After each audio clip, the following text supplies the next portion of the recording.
انسان کسی سخت تنگی میں، پریشانی میں آ جائے، سمجھے کہ اس کی کشتی ڈوب رہی ہے، اس کے کاروبار کی کشتی ڈوب رہی ہے، اس کی تعلقات کی کشتی ڈوب رہی ہے، اور اس کی زندگی کی کشتی ڈوبنے لگی ہے، اس کی مالی وسائل کی یا کی عزت کی کشتی ڈوب رہی ہے، جب بندہ کسی تنگی میں آ جائے کسی بھی قسم کی، تو یہ والا درود شریف وہ کثرت سے پڑھے، 1000 مرتبہ پڑھ لے تو انشاءاللہ آسانی ہو جائے گی، اور 300 میں ہی آسانی اللہ عطا فرما دیں گے۔ باقی حضرت مولانا سید حسین احمد مدنی رحمۃ اللہ علیہ فرماتے تھے ان تمام پریشانیوں سے نکلنے کے لیے اس درود شریف کو روزانہ عشاء کی نماز کے بعد 70 مرتبہ پڑھ لینا۔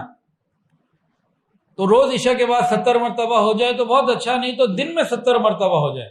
میرا الحمدللہ اس عمل کے اوپر اتنا یقین ہے کہ اللہ کی قسم، میں نے جب پریشانیاں تو آتی ہیں، ابھی خود میں 4 مہینے سے ایک خاص آزمائش سے گزر رہا ہوں، تو آزمائشیں آتی ہیں، سب کے اوپر آتی ہیں، کوئی سے وہ نہیں ہے، فارغ نہیں ہے۔ تو کوئی ایسی تنگی پریشان آ جائے، اس درود شریف کو کثرت سے پڑھیں، اللہ تعالیٰ ہر پریشانی کا حل عطا فرما دے۔ یقین کے ساتھ پڑھیں، کثرت کے ساتھ پڑھیں۔ یہ درود شریف کون سا ہے، اس کا واقعہ سن لیجئے، اور اس کے بارے میں حکم میں شروع میں بتا چکا ہوں، اور پھر آگے بھی اس کی تفصیل ابھی عرض کر دیتا ہوں۔ ایک بزرگ تھے موسیٰ ضریر رحمۃ اللہ علیہ، موسیٰ ضریر رحمۃ اللہ علیہ فرماتے ہیں کہ ایک مرتبہ میں کشتی میں، پانی کے جہاز میں سوار ہوا، اور لوگ بھی تھے اس میں، ایسا طوفان آیا کہ بچنے کی کوئی امید نہ رہی۔ اسی حالت میں مجھے اونگ آ گئی، نبی علیہ الصلوۃ والسلام کی خواب میں زیارت نصیب ہوئی۔ نبی علیہ الصلوۃ والسلام نے فرمایا کہ تم بھی اور کشتی والے سے کہو کہ یہ والا درود شریف 1000 مرتبہ پڑھیں۔ خواب میں نبی کریم صلی اللہ علیہ وآلہ وسلم نے اس درود شریف کو، اس کا نام ہے درود تنجینا یا درود تنجینا، تنجینا کہیں تو ٹھیک، تنجینا کہیں تو ٹھیک، اس کو پڑھو۔ کہتے ہیں میں نے خواب میں زیارت ہوئی، نبی علیہ السلام نے مجھے سکھا دیا تھا، مجھے یاد ہو گیا، اللہ نے یاد کرا دیا، ہم سب نے پڑھا، ابھی 300 مرتبہ ہی پڑھا تھا کہ وہ ہواؤں کو سکون آ گیا اور وہ خطرہ ٹل گیا۔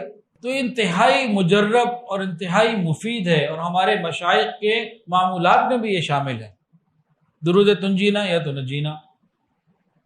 اب بعض لوگ کہتے ہیں کہ حدیث کے اندر یہ نہیں ہے، بالکل نہیں ہے، مانتے ہیں جی، ہم نے تو اس کے صرف بخاری مسلم یا کسی حدیث کا ریفرنس تو نہیں دیا، جو ریفرنس ہے وہی دیا، اور 2-4 نہیں، لاکھوں نہیں، کروڑوں لوگوں کو اس سے فائدہ ہوا، اور جو فائدے کی گارنٹی، جو فائدے کی تفصیل سنانے والے لوگ ہیں ان میں سے اکثر سارے کے سارے جو ہیں وہ متقی علماء اور مشائخ اور اللہ والے، تو یہ بھی ایک حقیقت ہے، اس کو نہیں ہم رد کر سکتے۔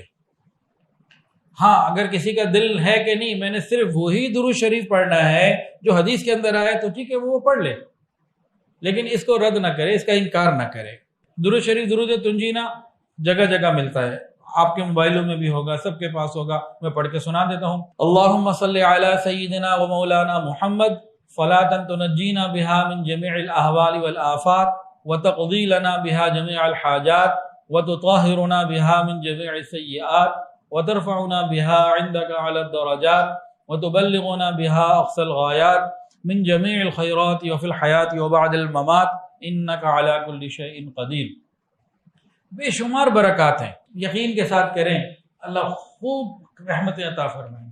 ہر کشتی بھی، ڈوبتی ہوئی کشتی کو اللہ تعالیٰ سے میں رو پڑا۔ نبی علیہ السلام نے فرمایا کہ میرے رب نے مجھ پر میری امت کے بارے میں خاص رحمت کو نازل فرمایا ہے، اس کے اوپر میں نے شکر جو ہے نا نفل بھی پڑھے اور لمبا سجدہ ادا کیا شکرانے کے طور۔ اللہ اکبر، وہ کیا فضل تھا؟ وہ فضل یہ تھا، فرمایا کہ جو شخص 1 مرتبہ درود شریف پڑھے گا، اللہ رب العزت اس کے لیے 10 نیکیاں لکھیں گے اور 10 گناہ مٹا دیں گے۔ اور یہ جگہ اس مسجد کا نام ہے مسجد ابی ذر، مسجد نبی شریف کے قریب ہے۔ اس دفعہ الحمدللہ وہاں جانے کا، زیارت کا موقع بھی ملا الحمدللہ۔ تو درود شریف کے فضائل میں سے ایک فضیلت تو یہ ہے کہ 1 مرتبہ انسان اگر درود شریف پڑھ لے گا تو اللہ رب العزت 10 نیکیاں عطا فرمائیں گے اور 10 گناہوں کو معاف فرمائیں گے۔ ایک اور حدیث سنیے، حضرت ابو طلحہ رضی اللہ تعالیٰ عنہ انصاری صحابہ میں سے ہیں، انصار میں سے، فرماتے ہیں کہ میں نے 1 مرتبہ نبی علیہ السلام کو دیکھا کہ آپ بہت خوش ہیں اور خوشی کے آثار آپ کے چہرے پہ نظر آ رہے ہیں۔ تو ہم نے پوچھا اللہ کے نبی آج تو بہت خوشی کا معاملہ ہے، چہرہ بہت خوش ہے. آپ فرمایا کہ اللہ تعالیٰ کی طرف سے میرے پاس ایک فرشتہ آیا اور مجھے آگے بتایا کہ جو شخص ایک مرتبہ درود شریف پڑھے گا اللہ تعالیٰ اس کے لیے 10 نیکیاں لکھیں گے، 10 گناہوں کو معاف کریں گے، اس کے 10 درجے بلند کریں گے اور 10 رحمتیں اس کے اوپر نازل فرمائیں گے ایک مرتبہ درود شریف پڑھنے کے اوپر. ہمیں چاہیے کہ روز کم سے کم 100 مرتبہ تو درود شریف پڑھا کریں، کوشش کیا کریں کم از کم 100 مرتبہ درود پڑھا کریں. کثرت درود شریف کے بہت سارے فوائد ہیں. باقاعدہ حضرت شیخ الحدیث حضرت مولانا زکریا رحمۃ اللہ علیہ نے فضائل درود کے نام سے ایک رسالہ لکھا ہے. جب یہ درود شریف پڑھا جاتا ہے تو نبی علیہ الصلوۃ والسلام کو پہنچا دیا جاتا ہے.